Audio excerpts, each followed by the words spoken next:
Good day, everyone. You are welcome to this week's Business and Investment Tips program, a production of Christ Church Radio. My name is Ayodeji Ebo, an investment professional. This week, the focus is on the review of full year 2021 financial performance of select companies. When investors monitor the financial performance of a company, they are able to make informed decisions about whether to hold, sell, or buy more shares of the company. Investors make investment decisions based on financial performance because it influences the stock market performance over the long term. The financial performance shows how well a company can use assets from its core business to generate revenue and profit. To ensure that companies release their audited full-year earnings in time, the Securities and Exchange Commission (SEC) has given companies two options. One, to file the unaudited fourth quarter or full-year financial statement within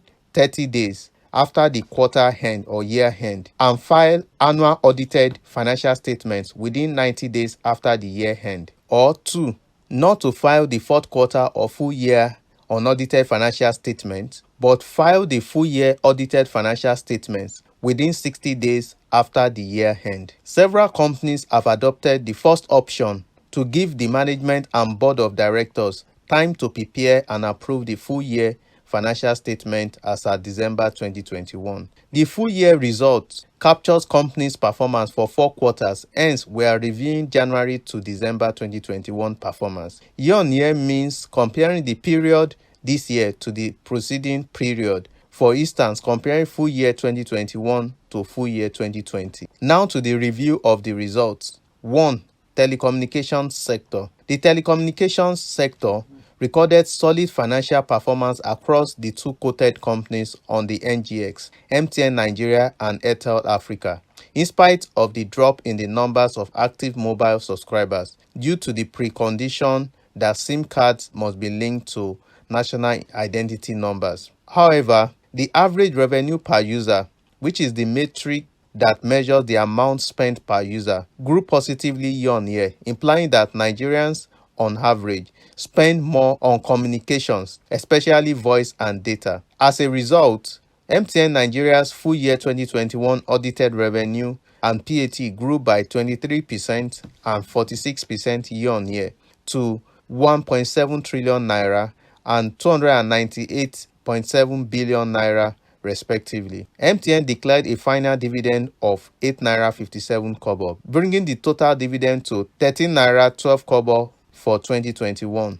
Similarly, Airtel Africa's 9 months 2021 unaudited from April to December revenue and PAT rose by 22% and 97% year-on-year to $3.5 billion and $524 million respectively. We expect a strong growth rate in this sector for 2022, given the improved modalities to link more mobile lines to NIN, as well as expected revenue from data and payment services. 2. Agriculture sector.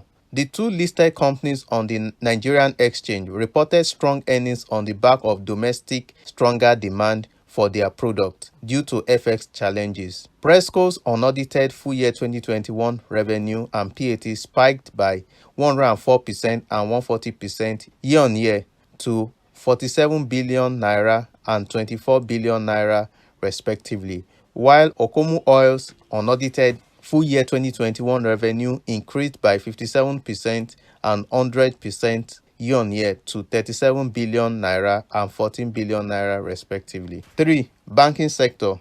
The bank's performance was mixed and all the results published were unaudited full year 2021. Ecobank's gross earnings and PAT increased by 13% and 324% year-on-year to 954 billion naira and 143 billion naira respectively. Fidelity Bank's gross earnings rose by 21% and 43% year-on-year to 249.4 billion naira and 38.1 billion naira respectively, while Sterling Bank gross earnings and PAT were up 8% and 15% year-on-year to 149 billion and 12.9 billion naira respectively. On the other hand, Stanbic's gross earnings and PAT dipped 12% and 32% year-on-year to 205 0.8 billion naira and 57 billion naira respectively. 4. Consumer goods sector.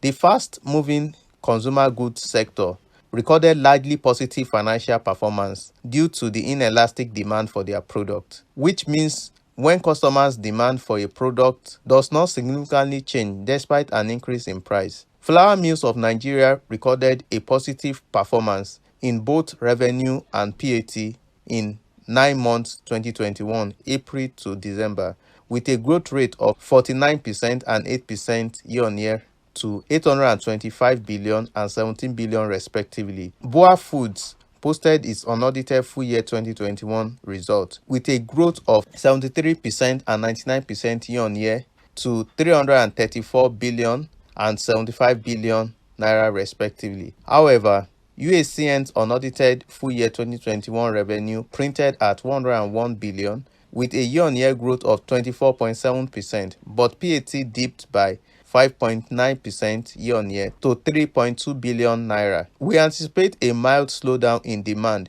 due to a high inflation rate that negatively impacts the purchasing power of consumers' wallet. We await audited full year 2021 earnings and corporate action of the major banks. Remember that investment in stocks may not guarantee capital preservation, but it can offer a high return than fixed income. You can allocate a portion of your portfolio to stocks based on your risk appetite and age. Thank you for listening. Please join us same time next week for another exciting and interesting session. For comments and feedback, kindly forward to ccradio@rccgchristchurch.org or send SMS to 070-8246-3747. Stay blessed.